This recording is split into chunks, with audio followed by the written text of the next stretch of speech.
There was a man who once sat in front of me, his hands trembling slightly, his eyes tired as if he hadn't slept for many nights. He told me he no longer knew what was real anymore. He wasn't beaten. He wasn't openly betrayed. There were no loud arguments like people often imagine.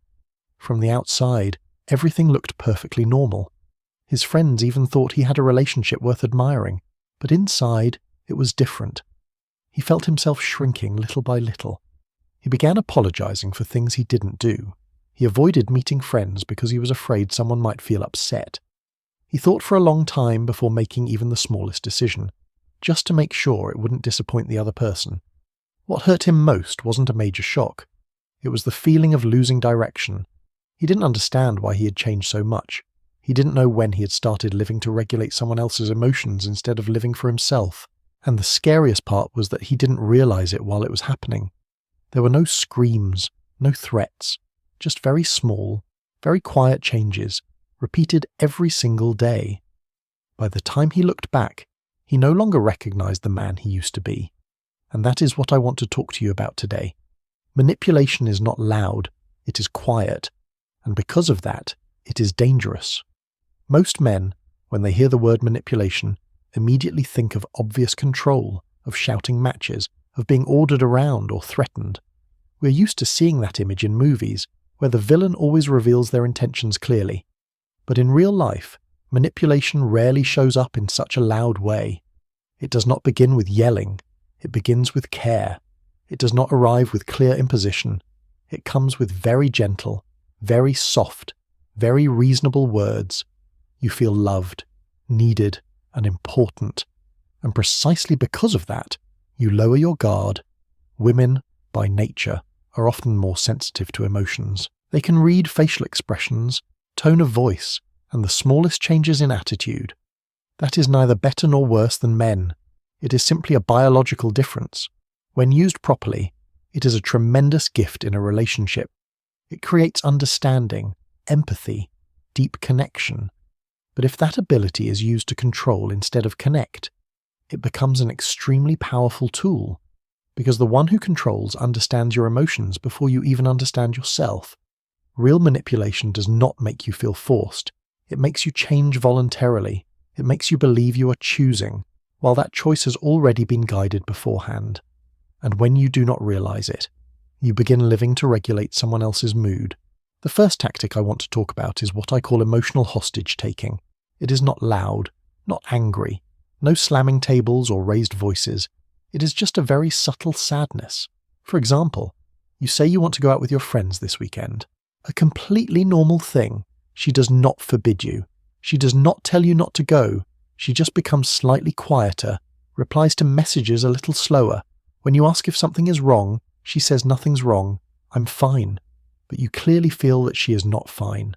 And so in your mind, all kinds of thoughts start running. If I go, she will be sad. If I stay, I will feel more at ease. Gradually, you choose to stay more often, not because you are forced, but because you do not want to make the person you love feel sad. You begin adjusting your life to keep her mood stable. That is the moment you become responsible for someone else's emotions. The second tactic is partial truth. She does not lie, but she does not tell the whole truth either. For example, she says she happened to run into her ex today. That is true. But she does not mention that they talked for quite a while. She does not say that he texted her afterward. When you accidentally learn more details, she does not deny it. She simply says, I didn't think it was important. I just didn't want you to be upset. It sounds very reasonable. It sounds very gentle. And you begin to feel somewhat unreasonable for being angry. But the truth is, trust is not built on incomplete pieces. When someone decides for you what you should know and what you should not know, they are controlling the narrative. The third tactic is gaslighting, making you doubt yourself. She says something. A few days later, when you bring it up, she says, I never said that. Or, I said something different. You misunderstood. The conversation shifts from the actual issue to whether or not you remembered it correctly. You begin to question whether you're being too sensitive, whether you're overthinking. Each time this happens, you lose a little bit of confidence in your own perception, and when you no longer trust yourself, you become very easy to lead. If you have experienced these things, I want you to understand one thing. You're not crazy. You're not weak. You're simply in a dynamic where your emotions are being subtly redirected. And the most important thing is not to blame anyone. It is to recognize what is truly happening. The next tactic is a bit more subtle. I call it installing a sense of debt. At first, it does not seem bad at all. In a relationship, everyone makes sacrifices. She may have moved closer to you. She may have changed jobs. She may have given up certain personal plans so the two of you could spend more time together. All of those things deserve appreciation. The problem only begins when those sacrifices are no longer voluntary choices but become something brought up every time there is a conflict. Whenever you do not do what she wants, a familiar sentence appears after everything I've done for you. You can't do this to me. It sounds very reasonable. It sounds full of feeling. But gradually, you begin to feel like you're always in debt. You try to make up for it. Try to do more. Try not to disappoint her. The previous sacrifices become a kind of currency for exchange, and you're always the one who has to pay. A healthy relationship should not be a ledger. If sacrifice is used as leverage, it is no longer pure love but control through guilt. The fifth tactic is the silent war. No yelling, no arguing, just complete withdrawal. She becomes quiet, avoids looking at you, does not give clear answers. You ask if something is wrong, and she says nothing. But the atmosphere in the house becomes so heavy that you feel like you cannot breathe. You start wondering what you did wrong.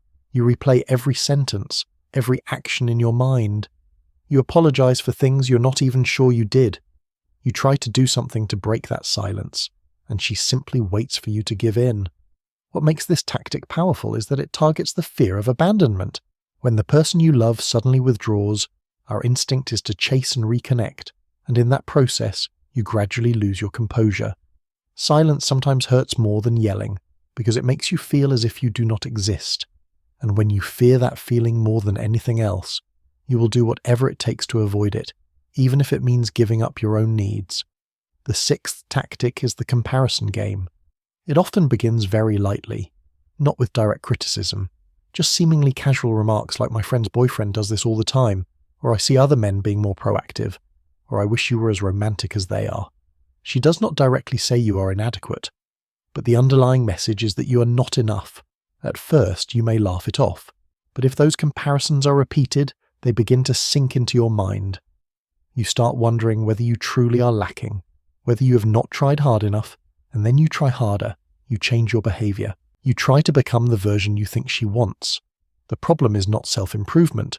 The problem is when you improve out of fear of being replaced, out of fear that you are inferior to some imagined standard. At that point, your value no longer comes from within but depends on someone else's approval. The seventh tactic is stronger and far more dangerous. It is intermittent reinforcement. There are days when she's extremely sweet. Long messages, care, affection. Words that make you feel like the luckiest man alive. Then suddenly, a few days later, she becomes distant. Brief replies, less attention. You do not understand why. You only know that you want to return to the feeling of those sweet days, and you begin trying even harder to be loved the way you were before. Scientifically, the human brain is most strongly stimulated by unpredictable rewards. When something good happens consistently, we grow accustomed to it. But when it comes unexpectedly, on and off, the brain releases more dopamine, like a slot machine. Not because you win constantly, but because you win occasionally. That very uncertainty is what makes you addicted. Relationships work the same way. When affection is given inconsistently, you cling tighter, hoping that next time you will be loved as before. I want you to hear this clearly. That is not love. It is an addictive pattern. Real love does not make you scramble to earn the feeling of being cared for. It does not make you wonder whether you will be loved today. If you find yourself living in anticipation of a rare good day, perhaps you're not in love. You are dependent. At this point, I do not want to draw conclusions for you. I only want you to ask yourself a few questions. Slowly, recently, have you been apologizing for things you're not even sure you did wrong? Have you cancelled plans with friends simply because you were afraid someone might be upset? Do you often read her expression before saying something? Do you have to guess what mood she is in today so you can adjust your behavior? When you are around her, do you feel comfortable being yourself? Or do you always feel cautious? Think a little further. Do you still keep your old hobbies? Do you still meet your friends as you used to? Do you still make decisions based on what you truly want? Or does every decision revolve around preventing conflict? If you look back and realize you have changed a great deal just to keep the peace, just to avoid disappointing someone, perhaps you have been shrinking yourself without even knowing it. If you see yourself in these words, it does not mean you are weak. It only means you are in the wrong dynamic. And recognizing that is not about blaming anyone, but about beginning to reclaim yourself.